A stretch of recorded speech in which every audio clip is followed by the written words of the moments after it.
પદમણી હો રે પાતાલડી હો રે પદમણી હો રે પાતાલડી ઓ રાજાવો તો કહું વાત ગોરી મોરી શાને રે સાણા માણા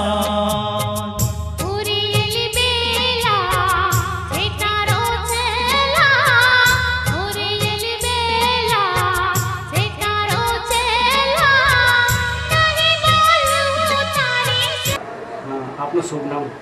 श्वेता गज्जर। आपનું મૂળ વતન કયું? મહેસાણા। આપ ક્યાં સુધી ભણેલા છો? મેં BA કમ્પ્લીટ કર્યું છે, અત્યારે જર્નાલિઝમ કરું છું અત્યારે। BA કરી તો પછી એક્ટિંગમાં શા માટે આવ્યું? બસ નાનપણથી ઇન્ટરેસ્ટ હતો કે હું કંઈક કરું, હું કંઈક લખું એમ। અને એકચ્યુઅલી હું રાઇટર બનવા માંગતી હતી, પણ અહીંયા આવે પછી એક્ટર બની ગઈ। અચ્છા, એક્ટિંગમાં કેવી રીતે આવવાનું ગયું? હું પહેલાં ફાઇનાન્સમાં જોબ કરતી હતી, ત્યારે એક યોગેન્દ્રભાઈ ચૌધરી કરી છે મહેસાણાના, તો એમને મારી સ્પીચ સાંભળી, પછી મને વાત કરી કે મારી એક ડોક્યુમેન્ટરી છે, તું કરીશ એમ? વાંધો નહીં, ચાલો એક સારો ચાન્સ મળતો હોય તો શું વાંધો છે કરવામાં। તો ડોક્યુમેન્ટરી કરી, પછી આલ્બમમાં ચાન્સ મળ્યો કે એઝ એ ડાન્સર મેં ઘણું સારું કામ કરેલું છે, સ્ટેજ પરફોર્મન્સ બધું। પછી એમાંથી આલ્બમ્સ કર્યા, અને આલ્બમમાંથી બસ ચાલુ થઈ ગયું બસ આ કેરિયરમાં। અને પછી એઝ એ રાઇટર જ્યારે હું આ ફિલ્ડમાં આવવા માગતી હતી, ત્યારે મારી પાસે કોઈ સ્કોપ નહોતો, અને પછી મને એમ લાગે કે નહીં, હું આ ફિલ્ડમાં આવીશ તો મને એઝ અ રાઇટર સ્કોપ મળશે, પણ રાઇટર તો ના મળે, પણ એઝ અ એક્ટર તરીકે મને સ્કોપ મળી ગયો આની અંદર। પછી ત્યાંનું ચાલુ છે। આજ સુધી કેટલા આલ્બમ કર્યા છે? 86થી ઉપર કરાય, 86 થી વધારે આલ્બમ કરાય છે। અને એક હિન્દી સિરિયલ કરું છું GNPની, એક દૂરદર્શનની છે એક દાણા પંખી, ગુજરાતી છે, એની પર કામ કરું છું। અને ઉત્તર ગુજરાતનું સૌથી વધારે કામ કરું છું, એડ્સ વધારે કરું છું। આપણા સુપરહિટ આલ્બમમાં કઈ આલ્બમ ગણી શકે?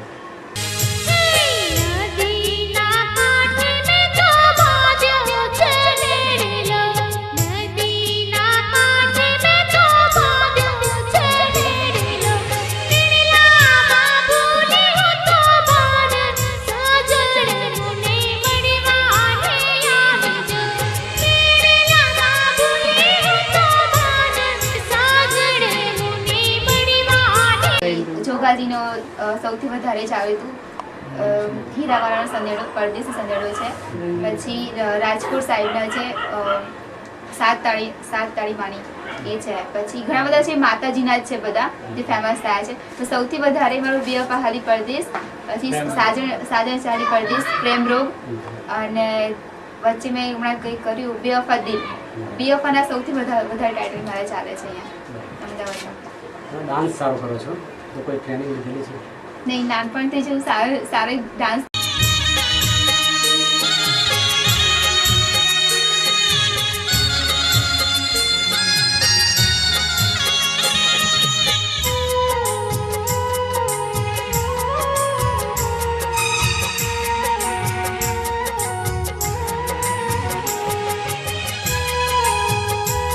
સાઈડમાં ચલાવું છું।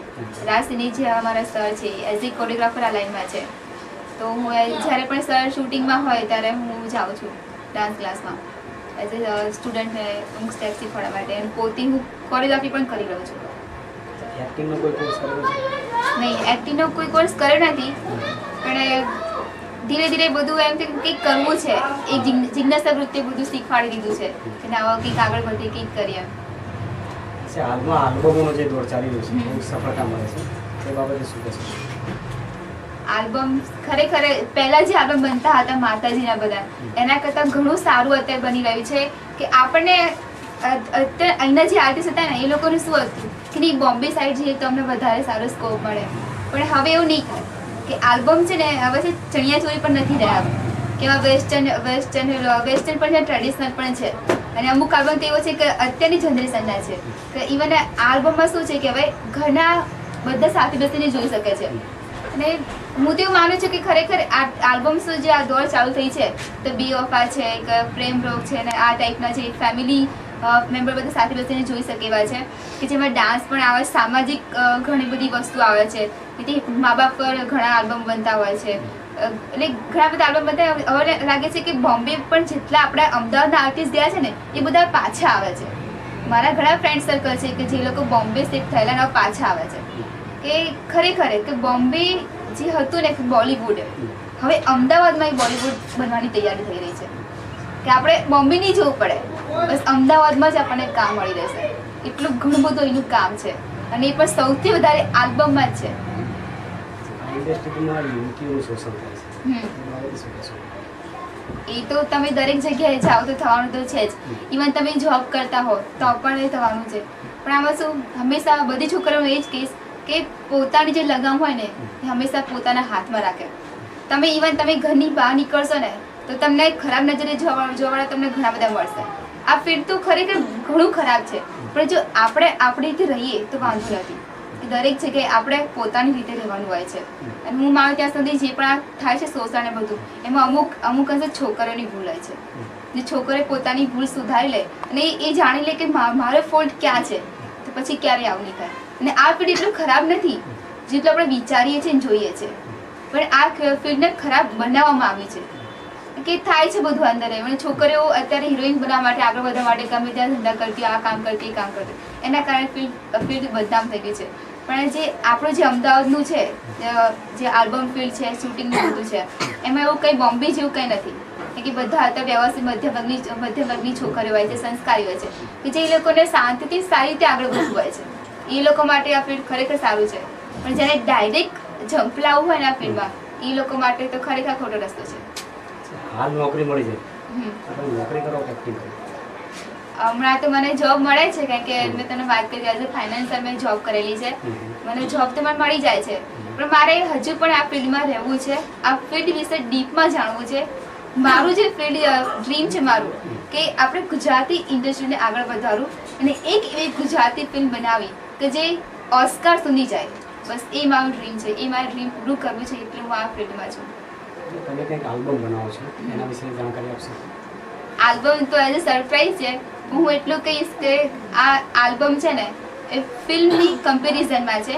કે ફિલ્મ જોવા માટે આપણે 3 કલાક બેસવું પડતું હતું, પણ 3 કલાકમાં નહીં, તમને ફક્ત 30 મિનિટમાં તમને આખી ફિલ્મની સ્ટોરી સંભળાશે. કે એઝ એમાં સોંગ પણ છે, ડાયલોગ્સ પણ છે, અને એક પછી એક ફ્લેશબેક છે, ફ્લેશબેક છે, ફ્લેશબેક છે. અને શારદા પ્રોડક્શનનું છે કે હું 5 વર્ષથી જે મેં મહેનત કરી હતી, જે ફિલ્મના અનુભવ લીધા, એ અનુભવને લઈને હું આલ્બમ બનાવી રહી છું. તમારા બધાનો સપોર્ટ મળે તો સૌથી સારું છે, પણ આ તો સરપ્રાઈઝ છે, ટૂંક સમયમાં રિલીઝ થશે. આજ સુધી કેટલા આલ્બમો કર્યા? 86 આલ્બમ મેં કર્યા છે. અચ્છા, ગુજરાતી ફિલ્મો હાલ ચાલતી નથી. હા, તમે એના વિશે શું કરી શકો? ગુજરાતી ફિલ્મ ચાલતી નથી, સાચી વાત છે. પણ એમાં સૌથી મોટી ભૂલ આપણા ડિરેક્ટરની છે કે જે સારી રીતે બનાવી શકતા નથી. 70% ભૂલ એમની છે, 30% ભૂલ આપણી છે કે આપણે આપણી ગુજરાતી સંસ્કૃતિને, આપણે ગુજરાતી ફિલ્મને એક્સેપ્ટ નથી કરતા અને આપણે બોલિવૂડની ફિલ્મોને પાછળ દોડી રહ્યા છે. તો ખરેખર હું રિક્વેસ્ટ કરીશ કે આપણે અમદાવાદની ગુજરાતી દરેક પ્રજાને કે પ્લીઝ મહેરબાની કરીને આપણી ગુજરાતી સંસ્કૃતિને પહેલાં આવકારો. કારણ કે જે ગુજરાતી ફિલ્મમાં તમને જોવા મળશે ને, એ તમને હિન્દી ફિલ્મમાં તમને જોવા નહીં મળે. કારણ કે ગુજરાતી ભલે નથી ચાલતી, પણ એની અંદર પણ મિનિમમ 50% તો આપણી સંસ્કૃતિ હોય છે કે જે આપણને મેસેજ આપતું હોય છે કે ના, આપણો સમાજ આમ છે, આપણો સમાજ આ છે. ખરેખર જો બધા લોકો ગુજરાતી ફિલ્મ જોતા થઈ જાય તો આપણું અમદાવાદ શું, આપણું ગુજરાત ઘણું આગળ આવી શકે છે અને બધાને કામ મળતું રહે અને શું આપણી સંસ્કૃતિ છે, સંસ્કાર જળવાય.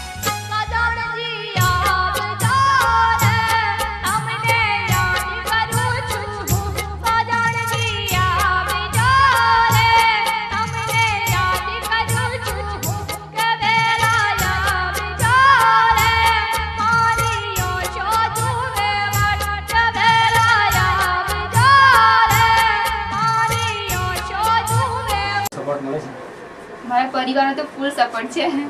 ઘરમાં કોઈ એવું નથી જે સપોર્ટ ના કરતો. સૌથી વધારે મમ્મીનો સપોર્ટ છે. મમ્મી ખૂબ સપોર્ટ કરે કે ના તું આગળ વધ. લોકો તો કયા કરે, પણ મમ્મીને પૂરો વિશ્વાસ છે. મમ્મી કંઈક ના તું કંઈક કરે. મમ્મીને એટલો વિશ્વાસ છે કે હું જે પણ કંઈ કરીશ એ સારું કરીશ. અને મને એટલો વિશ્વાસ છે કે હું જે આટલા અનુભવ લીધા પછી હું કંઈક લોકોને મેસેજ આપીશ તો મેસેજ એ લોકોના દિલમાં ઉતરશે અને જે લોકો જે ભૂલો કરતા હોય એ ભૂલો લગભગ નહીં કરે. બેવફા હાલી પરદેશ વિશે કંઈ જણાવશો તમે? બેવફા હાલી પરદેશ એ આલ્બમ તો બસ કરવા ખાતર જ કર્યું હતું. પણ એક વાત કહીશ કે એ આલ્બમ છે ને ફક્ત 1.5 દિવસમાં થયેલું છે. એના 12 સોંગ છે પણ ફક્ત 1.5 દિવસમાં આલ્બમ કરવું ઇમ્પોસિબલ છે. અને તમે જોયું હશે કે એક સોંગ પર મેં કોસ્ટ્યુમ ચેન્જ કર્યા છે. એટલું ફાસ્ટ વર્ક કર્યું છે ને. અને જે કમલેશભાઈ છે એમનો મને ખૂબ સપોર્ટ રહ્યો. આરોહીના કમલેશભાઈ વિથ એમને ખરેખર બહુ જબરજસ્ત ડિરેક્શન કર્યું છે. પછી મારા બ્રધર છે હર્ષદ ગજ્જર છે, ભૂપેન્દ્ર ગજ્જર છે. એ લોકોએ આમ તમે જુઓ ને ઓનલી કેમેરા વર્ક છે પણ તમને ક્યારેય લાગે નહીં કે ઓનલી કેમેરા વર્ક છે. એમને એ રીતે એંગલ લીધા છે ને કોઈને એમ લાગે ટ્રોલીથી લીધા હશે, આનાથી લીધા હશે. અને ઇવન 1.5 ફૂટની જગ્યાને બસ ડિસ્ટન્સ રાખીને અમારી પાસે 3 સોંગ કરાવ્યા છે કે જે આ સુધી કોઈ નહીં કરાવે. અને બહુ ફાસ્ટ વર્ક કરાવી છે અને ઘણું સારું રિઝલ્ટ મળ્યું છે. અને સૌથી વધારે તો એને ક્રેડિટ જાય છે ઓડિયોને, કે એની ઓડિયો ઘણી પાવરફુલ છે. ઓડિયોના કારણે વિડીયો ઉપડી છે અને અમને આટલી સફળતા મળી છે. બાળપણાને પ્રીતડે મારે પલમાં ભૂલી ગઈ.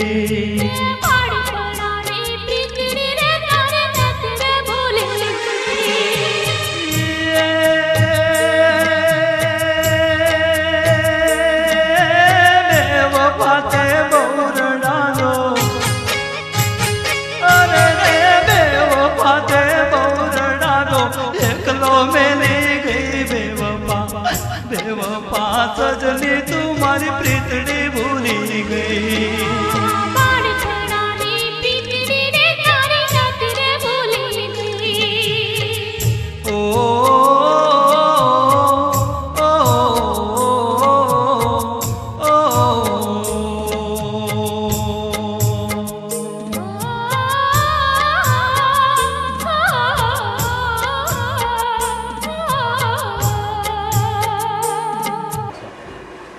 બધાને એવું કહેવા માંગીશ કે પહેલા ખરેખર પોતાના જે ગુજરાતની કંઈ આપણે કહે છે ને કે સ્વદેશી વસ્તુ અપનાવો. સ્વદેશી વસ્તુ તમે અપનાવશો તો આપણો દેશ આગળ વધશે. તો એમ જ કહીશ કે તમે ગુજરાતી આલ્બમ, ગુજરાતી વસ્તુ, ગુજરાતી ફિલ્મોને તમે અપનાવો તો આપણી સંસ્કૃતિ આગળ જશે, લોકો સુધી પહોંચશે. અત્યારે એવો દોર આવી ગયો છે કે આલ્બમનો કે છે ને એ આલ્બમ આપણો સનેડો કે જે બોમ્બેમાં વાગે છે કે આજે છે ને માધુરી દીક્ષિત ભલે તે અમેરિકામાં છે પણ એને એ જાણવા ઉત્સુકતા છે કે સનેડો શું છે. બધાના દરેક જગ્યાએ સનેડો આવી ગયો છે. અમુક હિન્દી ફિલ્મમાં અત્યારે તમે સનેડો ગમે તે વર્ડ્સ યુઝ કરતા હશે કે તમે વિચાર કરો કે કેટલું પાવરફુલ છે આપણું ગુજરાતી એનું ફિલ્ડ, ગુજરાતી વસ્તુ, ગુજરાતી શબ્દ કેટલા પાવરફુલ છે કે એ લોકો બોલિવૂડમાં એ લોકો કાને પહોંચી શકે કે ના સનેડો કંઈક વસ્તુ છે. બરાબર એ રીતે જો આપણે અહીંના લોકો છે ને ગુજરાતી આલ્બમને, ગુજરાતી ફિલ્મને જો અપનાવશે, એને પ્રેમથી જોશે તો ખરેખર આપણું અમદાવાદ છે, આપણું ગુજરાત ઘણું આગળ આવી શકશે.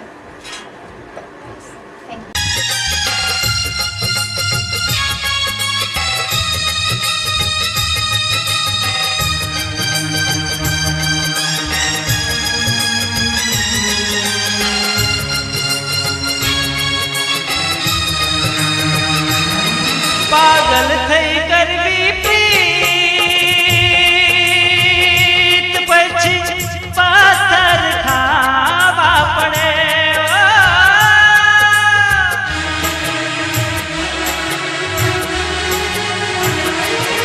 પાગલ થઈ કરવી પ્રીત પછી પથ્થર ખાવા પડે. પછી પથ્થર ખાવા પડે. પછી પથ્થર ખાવા પડે. આમ રડી રડીને કોઈ પ્રેમીઓ ન આહે ભરે. આમ રડીને કોઈ પ્રેમીઓ ન આહે ભરે. હો આ જગમાં કહી દેજો કોઈ પ્રીત કદી ના કરે.